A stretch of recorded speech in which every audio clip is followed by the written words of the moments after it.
রাজ্য পুলিশের পরবর্তী ডিজি কে হবেন শুক্রবারের মধ্যে তার তালিকা পাঠাতে হবে রাজ্যকে, এরকমই নির্দেশ দেওয়া হয়েছে। তবে একটা জটিলতাও তৈরি হয়েছে। কি সেই জটিলতা? ক্যাটের কি নির্দেশ রয়েছে? সরাসরি ময়ূক ঠাকুর চক্রবর্তী রয়েছেন আমাদের সঙ্গে। ময়ূক, দেখো দেবস্মিতা, সেন্ট্রাল অ্যাডমিনিস্ট্রেটিভ ট্রাইব্যুনাল বা ক্যাট আজকে যে নির্দেশ দিয়েছে তাতে দেখা যাচ্ছে আইপিএস অফিসার রাজেশ কুমার একটা পিটিশন করেছিলেন এবং সেই পিটিশনের প্রেক্ষিতে ক্যাটের এই নির্দেশ, এবং নির্দেশে যেটা বলা হচ্ছে আগামী 23শে জানুয়ারি অর্থাৎ শুক্রবারের মধ্যে ইউপিএসসিকে একটা নামের তালিকা রাজ্যের সম্ভাব্য ডিজিপির সেটা রাজ্যকে পাঠাতে হবে। 10 জনের নামের তালিকা, সেই নামের তালিকা আগামী শুক্রবারের মধ্যে রাজ্যকে পাঠাতে হবে।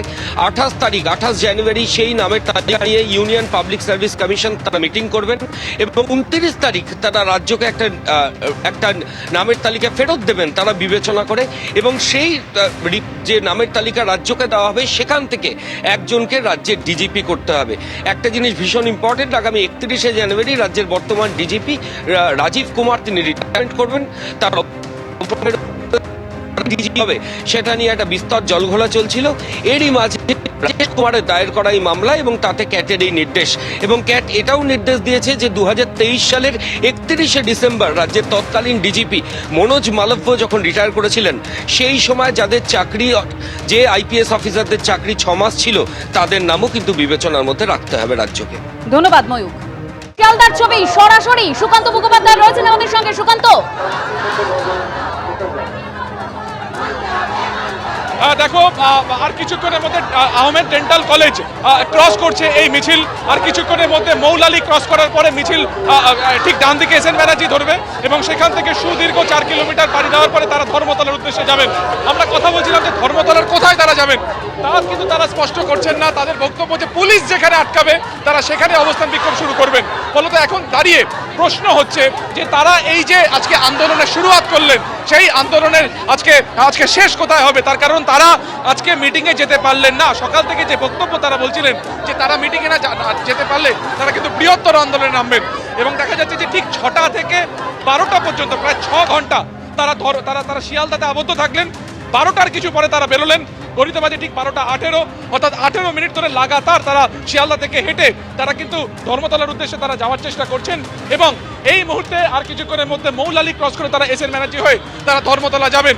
এবং যেহেতু আজকে এই মিটিং হলো না, স্বাভাবিকভাবে তারা যে হুঁশিয়ারি দিচ্ছিলেন যে বৃহত্তর আন্দোলন করবেন, এখন দেখা যে আজকে এই আন্দোলনের শুরুয়াত কি সেই বৃহত্তর আন্দোলনের দিকেই আঙুল দেয়, সেটা নিয়ে কিন্তু একটা বড় প্রশ্ন। এখনো পর্যন্ত তুমি দেখতে পাচ্ছ যে এই যে মিছিলের শেষ কোথায় তা কিন্তু দেখা যাচ্ছে না। কয়েক হাজার আশাকর্মী তারা কিন্তু এই মুহূর্তে এই মিছিলে অংশগ্রহণ করেছেন।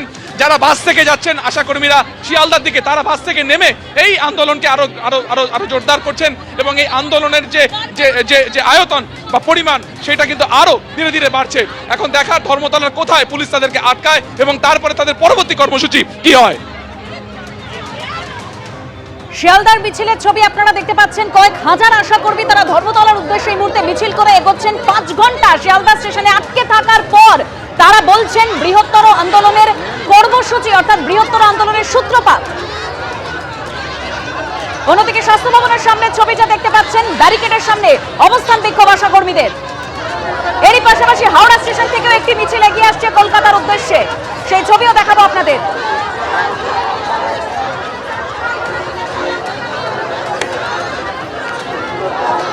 আরো একটা মিছিলের ছবি রাখবো হাওড়া স্টেশনে। মিছিল করে এগিয়ে চলেছেন আশাকর্মীরা। সুনীত, দেখতে পাচ্ছি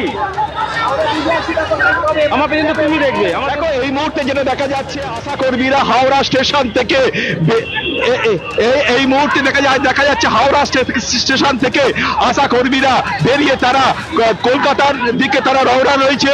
এই মুহূর্তে হাজার হাজার আশাকর্মী যারা দক্ষিণবঙ্গ এবং উত্তরবঙ্গের বিভিন্ন জেলা থেকে আজ ভোর থেকে এসে বসেছিল, যাদেরকে রেল পুলিশ এবং রাজ্য পুলিশের তারা আটকে রেখেছিল হাওড়া স্টেশনে কার্যত, তারা কিন্তু ব্যারিকেড ভেঙে তারা এগিয়ে যাচ্ছে এবং হাজার হাজার পুলিশ হাওড়া স্টেশন থেকে বেরিয়ে হাওড়া ব্রিজ হয়ে তারা কলকাতার দিকে রওনা দিচ্ছে। আজ পশ্চিমবঙ্গ আশাকর্মী ইউনিয়নের পক্ষ থেকে এটা জানাচ্ছে তারা তাদের দাবিতে কিন্তু অনড়, যেভাবেই হোক তারা তাদের দাবির কথা আজকে পুলিশ প্রশাসনকে এবং তাদের প্রশাসনের সর্বোচ্চ স্তরে তারা পৌঁছাতে চায়। এই কারণেই তারা হাওড়া ব্রিজ হয়ে তারা এগিয়ে চলেছেন। কলকাতার দিকে, তারা স্বাস্থ্য ভবনের দিকে যেতে চায়, সেখানে তারা স্মারকলিপি দিতে চায়। তাদের যে 8 দফা দাবি আছে, সেই 8 দফা দাবিকেই কিন্তু মান্যতা দিতে হবে, এমনটাই তাদের দাবি। এবং এই মুহূর্তে হাওড়া ব্রিজে মিছিল উঠে গেছে, হাজার হাজার আশা কর্মী যারা বিভিন্ন দক্ষিণবঙ্গের বিভিন্ন জেলা এবং উত্তরবঙ্গের বিভিন্ন জেলা থেকে এসেছে, তারা কিন্তু মিছিল করে তারা কিন্তু এগিয়ে যাচ্ছে কলকাতার দিকে।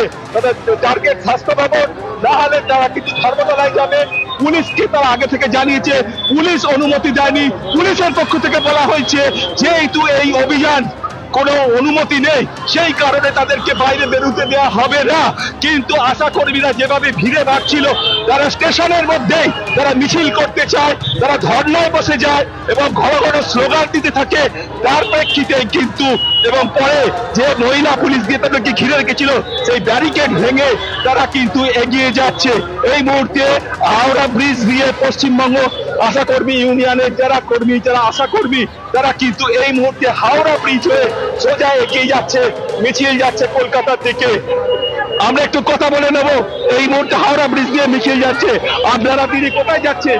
আমরা আজকে স্বাস্থ্য ভবনে যাওয়ার উদ্দেশ্যে আমরা প্রত্যেকটা ব্লক, প্রত্যেকটা জেলা থেকে আমরা এই কলকাতায় ছুটে এসেছিলাম স্বাস্থ্য ভবনে যাবো বলে। কিন্তু আমাদের পুলিশ আর রেল পুলিশ আর আমাদের রাজ্য পুলিশ আমাদের শিয়ালদা স্টেশনে এবং বিভিন্ন জায়গায়, রেল স্টেশন ছাড়াও বিভিন্ন জায়গায় আমাদের ট্রেনে উঠতে দেয়নি। আমাদের কর্মীরা রিজার্ভেশনে আসছিল, তাদেরকে আসতে দেওয়া হয়নি। আমরা অনেক কষ্ট করে তাদের উপেক্ষা করে আমরা কলকাতা পর্যন্ত পৌঁছাতে পারছি না। আমরা হাওড়া থেকেই আমাদের আটকে দেওয়া হয়েছে, কিন্তু আমরা রাজ্য পুলিশকে উপেক্ষা করে, আমরা দিল্লির পুলিশকে উপেক্ষা করে আমরা আজকে এই বিক্ষোভ মিছিলে সবাই সামিল হয়েছি। এবিপি আনন্দ, এগিয়ে থাকে, এগিয়ে রাখে।